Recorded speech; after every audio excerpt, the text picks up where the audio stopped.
This channel does not promote any violent, harmful, or illegal activities. All content provided by this channel is meant for an educational purpose only.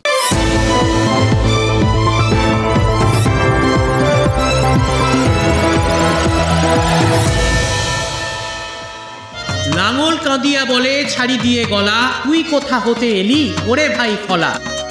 যেদিন আমার সাথে তোরে দিল জুড়ি, সেই দিন হতে মোর মাথা খোঁড়াখুড়ি। ফলা কহে ভালো ভাই আমি যাই কোষে, দেখি তুমি কি আরামে থাকো ঘরে বসে। ফলাখানা টুটে গেল হলখানা তাই, খুশি হয়ে পড়ে থাকে কোনো কর্ম নাই। চাষা বলে আপদ আর কেন রাখা, এরে আজ চালা করে ধরাইব আখা। ফল বলে ওরে ফলা আয় ভাই ধেয়ে, খাটুনি যে ভালো ছিল জ্বলুনির চেয়ে। খাটুনি যে ভালো ছিল জ্বলুনির চেয়ে। রবি ঠাকুর ওই অকর্মার বিভ্রাটে লিখে গেছেন জানেন তো। কিন্তু বাংলার চাষিদের সকলে কি ওই রবীন্দ্রনাথ ঠাকুরের কবিতা টবিতা পড়েছেন নাকি? তারা তো খাটনির থেকে জ্বলুনিকেই বেশি ভালো মনে করছেন বলে মনে হচ্ছে। দেখুন না, চারপাশে তাকিয়ে দেখুন, ধান কাটা হয়ে গেছে, ফসলের মাথা টাকা কেটে নিয়ে চাষিরা বাড়িতে চলে গেছে। তারপর সেটা যেখানে যেখানে যাওয়ার ওই মহাজন টহাজন তাদের কাছে যা যা যাওয়ার চলে গেছে আর কি। গোড়াটা সেটা শুধু ওই পরগাছা বুড়ো বুড়ির মতো জমিতে পড়ে রয়েছে। এবার সংসারের গোড়া যে মানুষটা, তিনিও দেখবেন একবার যখন বুড়িয়ে যান তখন কিন্তু অনেক সময় সন্তানরা ভাবে এটা মরলেই বাঁচি। এটাই ভবিতব্য। চাষিও ফসলের গোড়া নিয়ে সেটাই ভাবছেন নাকি? দেখুন, যত্ন করে তুলে স্থানান্তরিত করতে পারতেন, কিন্তু তার জন্য তো অনেক খরচ, মুনিশ ভাড়া, তারপর তাদের খাটাখাটনি। তার থেকে অনেক ভালো দাও আগুন লাগিয়ে, ঝামেলা শেষ। ওই বললাম খাটুনির থেকে জ্বলুনি ভালো। এই থিওরিতেই গ্রাম বাংলা জ্বলছে জানেন তো। পাঞ্জাব, হরিয়ানা, পশ্চিম উত্তর প্রদেশের মতো এই বাংলার চাষিরাও কিন্তু শিখে গেছেন, শিখে নিয়েছেন অনেক দিন ধরে আর কি। এবার মুশকিল হচ্ছে যে এইটার ফলাফলটা, সে ফলাফলটা যে কত দূর ভয়ানক সেটা দিল্লি এখন টের পাচ্ছে। আমরা একটু অন্যভাবে টের পাচ্ছি। ভাবুন, অক্টোবরেও যে জমি বন্যার দানার ওই পানিতে ডুবেছিল, সেখানে এখন লেলিহান শিখা, আগুন জ্বলছে। ফলে ধোঁয়া তো হবেই, কিন্তু তারপরেও বাংলাটা যে দিল্লি হয়ে যাচ্ছে না তার একটাই কারণ, ওটাই বাঁচোয়া। সব আমাদের খারাপ না জানেন তো, কিছু তো আছে আমাদের জন্যে, সাধারণ মানুষের জন্য। না হয় অন্য অনেকেই ভাবনা চিন্তা করার সময় পায় না, প্রকৃতি তো ভাবে। প্রকৃতি অদ্ভুত জানেন তো। প্রকৃতি মানে nature is the best leveller সবার জন্যে। এরকম সাম্যবাদী ক্যারেক্টার আর খুব একটা খুঁজে পাবেন না। যা হবে সবার জন্য সমান চোখে দেখে। ফলে আমাদেরও প্রকৃতি একই রকম চোখে দেখেছেন যে চোখে ওই বাকি আমাদের যারা দণ্ডমুণ্ডের কর্তা তাদের দেখে। বাংলায় উত্তরের হাওয়াটা খেয়াল করে দেখুন, ফরফর করে বইতে শুরু করেছে। এর মধ্যে আবার আচমকা জলীয় বাষ্প ঢুকে পড়েছে। তাতে ঠান্ডা একটু কমেছে বটে, মৌতাতটা একটু কম হচ্ছে, কিন্তু উত্তরে হাওয়ায় টান পড়েনি। বঙ্গোপসাগরের গা ঘেঁষেই হচ্ছে এই আমাদের বাংলা। সাইক্লোনের আশঙ্কা রয়েছে, সেটা তো বুঝতেই পারছেন। আগে যা ছিল এখন সেটা প্রত্যেকবার একটু একটু করে যেন বেড়ে যাচ্ছে। প্রত্যেক বছরের একটা নিয়ম হয়ে দাঁড়িয়েছে বাৎসরিক সাইক্লোন।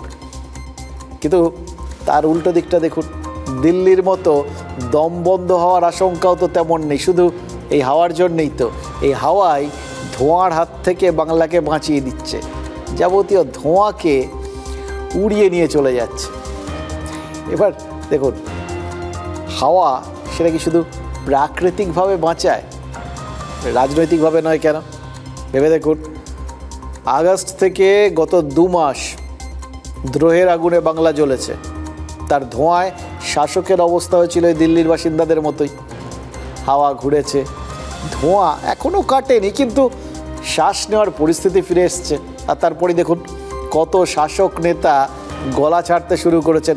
একজন আবার সুদূর আমেরিকায় বসে দেশলাই কাঠি পর্যন্ত জ্বেলেছেন।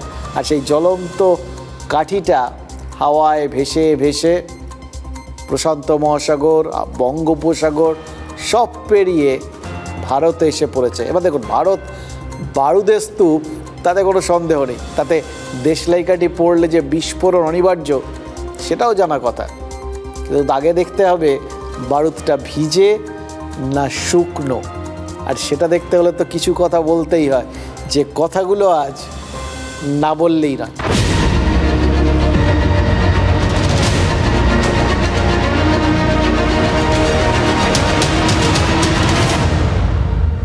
ওই যে জ্বলন্ত দেশলাই কাঠির কথাটা বললাম না, ওই বিদেশ থেকে উড়ে আসা দেশলাই কাঠি, সেটা হচ্ছে ওই শিল্পপতি গৌতম আদানির বিরুদ্ধে মার্কিন ফরমান। আর বারুদ হচ্ছে আমাদের দেশের বর্তমান রাজনৈতিক পরিস্থিতি। এই সোমবার থেকেই তো সংসদে শীতকালীন অধিবেশন শুরু হচ্ছে, এবং কাকতালীয়ভাবে তার আগেই কিন্তু ভারতীয় শিল্পপতি গৌতম আদানিকে অভিযুক্ত করেছে মার্কিন আদালতের জুরি। যেমন তেমন অভিযুক্ত করা কিন্তু নয়, গৌতম আদানি আর তার ভাই সাগরের বিরুদ্ধে সাগর পাড়ে গ্রেফতারি পরোয়ানা জারি হয়ে গেছে। আর এই বললাম, আগুনটা কীভাবে লাগে, ছোটোখাটো বিস্ফোরণটা কোত্থেকে শুরু হয় সেটা তো আমরা দেখতে পাচ্ছি। রাহুল গান্ধী এই জাস্ট গোটা বিষয়টাকে দখল করে নিয়েছেন। আসলে তার একদম ব্যাটের গোড়ায় বল পড়ে গেছিল, তো দিয়েছেন চালিয়ে। নিউ ইয়র্কের ডিস্ট্রিক্ট কোর্টের গ্র্যান্ড জুরির ইন্ডিক্টমেন্ট, সেটা একদম তার জন্য একটা মেড ইন আমেরিকা সুযোগ, এবং ওই মেড ইন আমেরিকা অভিযোগটাই তিনি বেপরোয়া ভঙ্গিতে এখন ব্যাট চালিয়ে খেলতে শুরু করেছে। মার্কিন গ্রেফতারি পরোয়ানায় ভারতের শিল্পপতির গ্রেফতারি, সেটা কে দাবি করেছেন জানেন? আমাদের দেশে আমাদের লোকসভার বিরোধী দল নেতা। अमेरिका में इंडाइटमेंट हुआ है अदानी जी को, 2000 करोड़ रुपए का स्कैम है। हिंदुस्तान में उन्होंने क्राइम किया है, अमेरिका में क्राइम किया है, ये अमेरिका के इन्वेस्टिगेशन ने कहा है। मगर हिंदुस्तान में अदानी जी के खिलाफ कुछ नहीं हो रहा। अदानी जी का अरेस्ट होना चाहिए, आज अरेस्ट होना चाहिए। माधवी बुच जो हैं, जो उनकी प्रोटेक्टर हैं, जिन्होंने कोई इन्वेस्टिगेशन नहीं किया, उनको हटाया जाना चाहिए, उन पर इन्वेस्टिगेशन होना चाहिए। राहुल गांधी जी, उनको अदानी फोबिया हो गया है और वो फोबिया से ग्रसित हो गए हैं, इसीलिए ऐसी बातें कभी कुछ, जबकि राफेल के मामले में भी इनको माफी मांगना पड़ा। बार बार माफी मांगने के बाद भी जो उनको स्क्रिप्ट लिख के दिया जाता है, तभी अदानी फोबिया वाला स्क्रिप्ट चल रहा। तो ये राहुल जी का एक तरीका है भारतवर्ष के ऊपर हमला करने का, और भारत के जो स्ट्रक्चर्स भारत को बचाते हैं उसके ऊपर हमला करने का। এটা গেল রাজনৈতিক কচকচানি এবং ওই চাপানোতর। কিন্তু আদানির বিরুদ্ধে অভিযোগটা কি সেটাও তো জানা দরকার। সৌর বিদ্যুৎ প্রকল্পের বরাত পেতে নাকি ভারতের সরকারি আধিকারিকদের 2000 কোটি টাকারও বেশি ঘুষ দিয়েছেন ওই গৌতম আর সাগর আদানি সহ মোট 7 জন। এটা কেন দিয়েছেন না, ওই প্রকল্প থেকে নাকি 20 বছরে প্রায় 16,000 কোটি টাকার মতো মুনাফার অঙ্ক করেছিল আদানি গোষ্ঠী। এটাই তো অভিযোগ। এবার গোটা ব্যাপারটা খেয়াল করে দেখুন, পুরোটাই কিন্তু ভারতে। তাহলে আমেরিকা এই দুর্নীতির হদিশ পেল কী করে? খুব সম্ভবত ইন্টারনেট আর টেলিফোনে, মানে মোবাইল ফোনে মেসেজ চালাচালির থেকে। কারণ ডিজিটাল এভিডেন্সের কথা বলা হয়েছে ওই মার্কিন কোর্টের যে নির্দেশিকা সেখানে। কিন্তু আবার বলছি, অভিযোগটা তো ভারতে বরাত পেতে ভারতীয়দের ঘুষ দেওয়ার। তাহলে আমেরিকা নাক গলাচ্ছে কেন? গলাচ্ছে কোন অধিকারে? এই প্রশ্নটা উঠবে, কিন্তু এটাও জেনে রাখা ভালো। দুটো কারণ। এক, আমেরিকার নাকটা চিরকালই একটু বেশি লম্বা এবং সারাক্ষণ সুরসুর করে, তাই বিভিন্ন জায়গায় তারা নাকটা গলিয়ে দেয়। সাদ্দামের জমানায় ইরাকের সঙ্গে ভারতের যখন খাদ্যের বিনিময়ে তেল চুক্তি হয়েছিল, সাদ্দামের পতনের পর আমেরিকা সেটা নিয়েও হইচই করেছিল। ভাবুন, আমেরিকার কি দরকার আমাদের সাথে ইরাকের চুক্তি, তাতে আমেরিকার কি? ছাড়েনি সেই সময়। এবং সবথেকে বড় কথা, এই যে নাক গলানো, এই যে চাপ, সে চাপ কিন্তু আমাদের সহ্য করতে হয় সবসময়।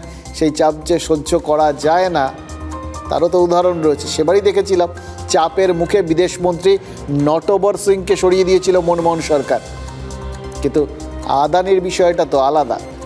আদানি আমেরিকায় বিনিয়োগকারী, আর মার্কিন আইন অনুযায়ী আমেরিকায় বিনিয়োগকারী যে কোনো দেশের নাগরিকের দুর্নীতির বিরুদ্ধে সে দেশ তদন্ত করতে পারে। আর তারপর তাদের অভিযোগ হচ্ছে আদানি ওই ঘুষের টাকাটা আমেরিকায় বন্ড বিক্রি করে সংগ্রহ করেছিল। তাহলে তো একটা যুক্তি রয়েছে, তাদের একটা অধিকার তৈরি হয়েছে। এবার ইন্ডিপেন্ডেন্টের পর বিচার শুরু হতে অনেক দেরি, এটাও সবাই জানেন। আদানিও আইনি লড়াই লড়বেন তো বটেই, বসে থাকবেন নাকি? আমেরিকায় কি তার লবি নেই নাকি? আর তারপর জানুয়ারিতেই ডোনাল্ড ট্রাম্প ক্ষমতায় চলে আসছেন, হিসেব তখন অনেক বদলে যাবে, এটা সবাই জানেন। সেই জন্যই হয়তো রাহুল গান্ধী আজই আদানির গ্রেফতারি চেয়েছেন, অনেক হিসেব করে চেয়েছেন। এক কারণ তো বলটা ওই হাফ ভলি হয়ে ব্যাটের গোড়ায় পড়েছে, কিন্তু আরেকটা কারণ হচ্ছে তিনি জানেন বলটার মধ্যে একটা সুইং মেশানো আছে, বড় বিষাক্ত সুইং। একটু হিসেব মতো ব্যাট যদি না চালান তাহলে ব্যাটের মাঝখানে না লেগে হয় উইকেটে লাগবে অথবা খোঁচা লেগে উইকেট কিপারের হাতে ক্যাচ হয়ে যাবে। বিজেপি কিন্তু শুনিয়ে রেখে দিয়েছে যে সমস্ত রাজ্যে ঘুষ খাওয়ার অভিযোগ তার একটাও বিজেপি শাসিত নয়, বিজেপির জোট সরকারও সেখানে নেই, বরং কংগ্রেস আর ইন্ডি জোটের জামায় ওই আদানির কাদা লাগার সম্ভাবনা কিন্তু অনেক বেশি। जुलाई 2021 से फरवरी 2022 के बीच का है। छत्तीसगढ़ में किसकी सरकार थी? कांग्रेस पार्टी की भूपेश बघेल जी की सरकार छत्तीसगढ़ में उस समय मौजूद थी। सर्वाधिक आंध्र प्रदेश में हुई है। किसकी सरकार थी आंध्र प्रदेश में? क्या भारतीय जनता पार्टी की सरकार थी? नहीं। क्या हमारी समर्थित सरकार थी? नहीं। किसकी सरकार थी उस समय? तमिलनाडु में, क्योंकि तमिलनाडु का नाम भी इसमें आता है, उनके स्टेट डिस्ट्रीब्यूशन कंपनी का नाम आता है। किसकी सरकार थी? डीएमके, आपके सहयोगी स्टालिन जी की सरकार थी। उस समय उड़ीसा में किसकी सरकार थी? बीजेडी की सरकार थी। चारों राज्य जिसका जिक्र डॉक्यूमेंटेशन में सामने आया है, यूएस में सामने आया है, उन चारों राज्य में ना तो हमारे मुख्यमंत्री थे और ना ही हमारी समर्थित सरकार थी, कांग्रेस और उनके सहायक दलों की सरकार थी। রাহুল গান্ধী জানিয়ে দিয়েছেন যে আদানির ঘুষ বিতর্কের তদন্তে যে কোনো ব্যক্তির বিরুদ্ধেই সরকার ব্যবস্থা নিতে পারে, সেটা তার কোনো আপত্তি নেই, কিন্তু আদানিকে গ্রেফতার করতেই হবে, একদম পাখির চোখ করে নিয়েছেন। মানে বিরোধী দল নেতা হিসেবে দুর্নীতির বিরুদ্ধে তার যে একটা বেশ দৃঢ় অবস্থান রয়েছে, এটাকে তিনি তুলে ধরতে চাইছেন, বোঝা যাচ্ছে সেটা। এবং দেখুন, এইটা যদি তুলে ধরেন, নৈতিক দিক থেকে কিন্তু এই অবস্থানকে সাধুবাদ না জানিয়ে উপায় নেই, কিন্তু রাজনৈতিক দিক থেকে যে সময়ের অভিযোগ, তখন তো ছত্তিশগড়ে কংগ্রেসের ভূপেশ বাঘেলের সরকার, ওই শুনলেন তো সম্বিত পাত্র বললেন, আর তামিলনাড়ুতে ইন্ডিয়া জোট সঙ্গী ওই এমকে স্ট্যালিনের সরকার। তদন্ত হলে তারা খুশি হবেন তো? আর গোটা অভিযোগটা তখন বুমেরাং হয়ে ফিরে আসবে না তো? এবং সব থেকে বড় কথা, দুর্নীতির তদন্তের কোনো রাজনৈতিক লাভ হবে তো? রাহুলের বাবা রাজীব গান্ধী বোফোর্স দুর্নীতির অভিযোগে কুর্সি খুইয়েছিলেন, কারণ বামেরা তখন চুটিয়ে প্রচার করেছিল। কিন্তু রাহুল নিজে রাফায়েল দুর্নীতির অভিযোগকে প্রবলভাবে চেষ্টা করেও ভোটারদের কাছে বিশ্বাসযোগ্য করতে পারেননি, লাভ হয়নি, এবং যার জন্য একসময় সেই ইস্যুটা ছেড়ে দিয়ে এখন জাত গণনাকে ইস্যু করছেন। ফলে এই দিকগুলো, মানে শুধু ইস্যু তুললে তো হবে না, রাজনৈতিকভাবে সেটা কাজে লাগানোর মতো দক্ষতা আছে কিনা সেটাও তো দেখতে হবে। এবং সেক্ষেত্রে ওই অতীত ইতিহাসটা কী আছে সেটাও একটু নেড়ে চেড়ে দেখতে হবে, কোনোটাই তো ফরে যাচ্ছে না। আর তার উপর আরেকটা জিনিস রয়েছে, ইস্যুর টাইমিং। বাজার খোলার ঠিক আগে এই ইন্ডিপেন্ডেন্টের খবরটা ভারতে পৌঁছেছে, তাতে আদানি গ্রুপের শেয়ারে ধস নেমেছে। সোমবার থেকে সংসদের শীতকালীন অধিবেশন, বিরোধীরা গলা চড়ানোর আরেকটা সুযোগ পেয়ে গেছেন। এ সমস্ত কিছু ঠিক আছে, কিন্তু সোমবারের আগে তো শনিবার আসবে, ঝাড়খণ্ড আর মহারাষ্ট্রের ভোটের ফল ঘোষণা হবে। খেয়াল করে দেখুন, ভারতের অর্থনীতির মেরুদণ্ড কিন্তু মহারাষ্ট্র, সেখানে কংগ্রেস জিতলে এটা নিশ্চিত যে এই সংসদে আদানি দুর্নীতির অভিযোগটা দ্বিগুণ হয়ে ফিরবে। কিন্তু মহারাষ্ট্রে যদি বিজেপি জেতে আদানি অভিযোগটাই কিন্তু মিহি শোনাবে। আর যদি আদানি নিয়ে কংগ্রেস সংসদ তোলপাড় করেও ইন্ডিজোটের বাকি সঙ্গীরা তার সঙ্গ দেবে তো। পশ্চিমবঙ্গের তাজপুরে আদানির বিনিয়োগ করার কথা রয়েছে। পশ্চিমবঙ্গ সরকার তো মুখে যাই বলুক অনুমতিপত্র দিয়ে দিয়েছে, অনেক দিন হয়ে গেল। তামিলনাড়ু নিজেই ঘুষ দুর্নীতিতে চিহ্নিত রাজ্য। ডিএমকে তাহলে কি করে রাহুলের সাথে গলা চড়াবে? রইল বাকি বামেরা। বোফোর্স দুর্নীতির মতো আদানি নিয়েও বাম নেতারা সরব, কিন্তু সংসদে বাম নেতাদের সেই গলার জোর তো আর নেই। তাছাড়া কেরলের ভিজিনজাম বন্দরেও তো আদানির লগ্নি রয়েছে। পিনরাই বিজয়ন নিজে আদানিকে লাল কার্পেট বিছিয়ে দিয়েছেন। তার মানে ওই বললাম বহুরূপে সম্মুখে আদানি। এবার ছাড়ি কোথা, খুঁজিছ দুর্নীতি। আলটিমেটলি কী হবে? হ্যাঁ, ওই বললাম হাওয়ায় ধোঁয়াটা কোন দিকে ঘুরে যাবে, তাতে আগুন জ্বলবে না শুধুই ধোঁয়া আর ধোঁয়া, সময় বলবে। এই শিল্প গোষ্ঠী এবং তার বিরুদ্ধে বিদেশে বা দেশে যা যা অভিযোগ আছে সেগুলোয় ভারত সরকার, কেন্দ্রীয় সরকার কি তদন্ত, কি খতিয়ে দেখার ব্যবস্থা করছে, এগুলোয় নীরব না থেকে সরব হয়ে প্রধানমন্ত্রীর উচিত স্পষ্টভাবে এই বিষয়ে তার বক্তব্য দেশবাসীর সামনে জানানো। আজকে আমেরিকা থেকে জানতে পারছি আদানি চুরি করেছে, ব্রাইব দিয়েছে, ঘুষ করেছে, তার নামে ওয়ারেন্ট হলো।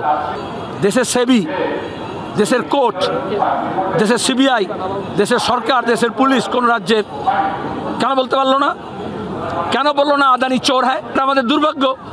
আমাদের দুর্ভাগ্য, সত্যটাকে গোপন করা হচ্ছে। ভারতবর্ষে তেলেঙ্গানা থেকে শুরু করে যেখানে কংগ্রেসের রাজত্ব আছে, কিছুদিন আগে ছত্তিশগড়ে ছিল যখন, তখন সেখানে সব জায়গাতে আদানি গ্রুপের ইনভেস্টমেন্ট আছে। এমনকি কেরলে যেখানে কমিউনিস্ট, মার্ক্সবাদী কমিউনিস্ট পার্টি আছে, সেই কেরলেও বিভিন্ন পোর্টে আদানি গ্রুপের ইনভেস্টমেন্ট আছে।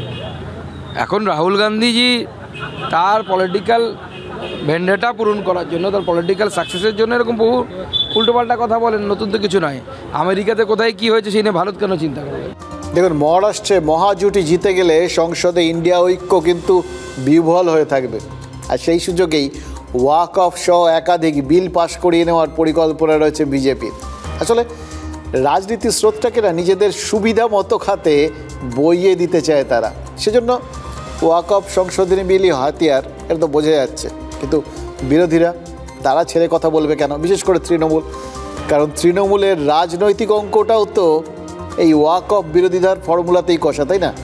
আর তাই জন্যে তৃণমূল কিন্তু চুটিয়ে লড়াই করছে। শুধু লড়াই করছে না, মানে বিভিন্নভাবে লড়াইটাকে তুলে ধরার চেষ্টা করছে। প্রচার করতে হবে তো কতটা লড়াই তারা করছে। কল্যাণ বন্দ্যোপাধ্যায় সংসদীয় স্ট্যান্ডিং কমিটিতে ওই প্রতিবাদ জানাতে গিয়েই তো আহত হয়েছে। কাচের বোতল না কি যেন ভেঙে ঠেঙে তার হাত কেটে গেছিল, উত্তেজিত হয়ে গেছিলেন। মানে বিরোধিতাটা কতটা জোরদার সেটা একবার ভেবে দেখুন। চারপাশে কত রকম প্রচার। এবার রাজ্য বিধানসভাতেও ওয়াক অফ সংশোধনী বিরোধী প্রস্তাবটা পাস করিয়ে নিতে চায় তৃণমূল কংগ্রেস। যার যেখানে ক্ষমতা সে সেখানে ক্ষমতা দেখায়। সংসদে যদি ওয়াক অফ বিলের সংশোধনী পাস হয়ে যায় তাহলে রাজ্য বিধানসভায় কি পাস হলো না হলো তাহলে তো কিচ্ছু এসে যায় না। এটা তো সোজা সাপটা অঙ্ক, কিন্তু রাজনৈতিক অঙ্ক সেটা বলে অনেক কিছু এসে যায়। তৃণমূলের সংখ্যালঘু ভোট ব্যাঙ্কই তো আসল শক্তি। একেবারে 30% খাঁটি ভোট। তাদের কাছে বার্তা পৌঁছবে যে শাসক দল সংখ্যালঘুদের স্বার্থ দেখে। যেখানে তাদের কিছু করার নেই তারা তো চেষ্টা করেছিল, তারা তাদের মতো করেছে, তাদের দায়িত্ব পালন করেছে, লড়াইটা একদম শেষ পর্যন্ত লড়েছে। কিন্তু কি করা যাবে, আলটিমেটলি তো সংসদ। ফলে সংসদ কাদের দখলে? দোষটা তাদের। লড়ছে কারা? বিধানসভায় যারা। এই তো সোজা সাপটা বার্তা।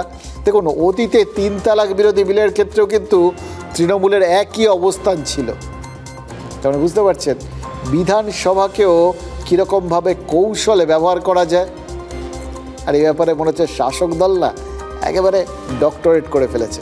আর শুধু ওয়াক অফ প্রস্তাবের ক্ষেত্রেই নয়, প্রশ্নোত্তরের ক্ষেত্রেও। দেখুন, প্রশ্নোত্তর এই যে কোনো বিধানসভার একটা অত্যন্ত স্বাভাবিক প্রক্রিয়া। এই বিধায়করা তাদের বিভিন্ন প্রশ্ন জমা দিতে হয়, সেইটার ভিত্তিতে আলোচনা হয়, মানে যারা মন্ত্রী যারা দায়িত্বপ্রাপ্ত তাদের জবাব দিতে হয় সেই প্রশ্নগুলোর, কি কাজ হয়েছে না হয়েছে। এবার সেই জায়গাটাতেও মানে প্রশ্ন করার ক্ষেত্রেও একটা সময় নির্দেশ এসেছিল তৃণমূলের, কোনো প্রশ্ন নয়, বড় বেশি অপ্রিয় প্রশ্ন করে ফেলছিলেন বিধায়করা, তখন বলে দেওয়া হয়েছিল কোনো প্রশ্ন নয়। আর এখন কি নির্দেশ এসেছে জানেন? পুরো উল্টো, সময় বদলেছে তো। তাই সংখ্যালঘু উন্নয়ন, স্বাস্থ্য এবং ভূমি সংস্কার এই তিনটে দফতর নিয়ে একটু বেশি বেশি প্রশ্ন করতে বলা হয়েছে বিধায়কদের। ভাবছেন তো বেছে বেছে এই তিনটে দফতরই কেন? কারণ তো আছে, ওই বললাম কিভাবে বিধানসভার প্রত্যেকটা ইঞ্চিকে ব্যবহার করা যায়, সেটা কিন্তু শাসক দল যা দক্ষতার সঙ্গে তুলে ধরছে, এটা কিন্তু ভবিষ্যতে যারা এই বিধানসভায় আসবেন, মানে সরকার করবেন যদি কবে করবেন জানি না, কিন্তু যদি করেন আর কি, তাদের জন্য এটা কিন্তু একটা বড় শিক্ষণীয় বিষয় হয়ে দাঁড়াচ্ছে। প্রথমে ধরুন সংখ্যালঘু দপ্তর, সংখ্যালঘু উন্নয়ন, এবার এটা নিয়ে কিন্তু প্রভূত প্রশ্ন রয়েছে। বিভিন্ন ক্ষেত্রে সংখ্যালঘুদের উন্নয়ন নিয়ে বেশি কিছু হয়নি এই অভিযোগগুলো ওঠে, বহু ক্ষেত্রে সংখ্যালঘুদের প্রাপ্য তাদের হাতে পৌঁছয়নি এই অভিযোগ ওঠে। কিন্তু তারপরেও সংখ্যালঘু উন্নয়ন নিয়ে বেশি প্রশ্ন কেন? কারণ তাতে রাজ্য সরকার পাল্টা বলতে পারবে, একদম সুনির্দিষ্টভাবে সুনির্দিষ্ট প্রশ্নের উত্তর হিসেবে বলতে পারবে যে তারা সংখ্যালঘু সমাজের জন্য কত কি করেছে। তাহলে যে প্রশ্নটা উঠবে তার জবাব দেওয়ার, মানে ওই কোথাও গিয়ে জায়গায় গিয়ে জবাব দেওয়ার সবসময় সুযোগটা হয় না, কিন্তু বিধানসভায় যদি জবাবটা দিয়ে দেয় সরকার, তাহলে সেই জবাবটা একবারে সবার কাছে পৌঁছে যাবে। তাহলে তো অভিযোগগুলোকে খানিকটা ভোঁতা করে দেওয়া যাবে। এই অবধি অঙ্কটা পুরো ঠিকঠাক, জানেন তো।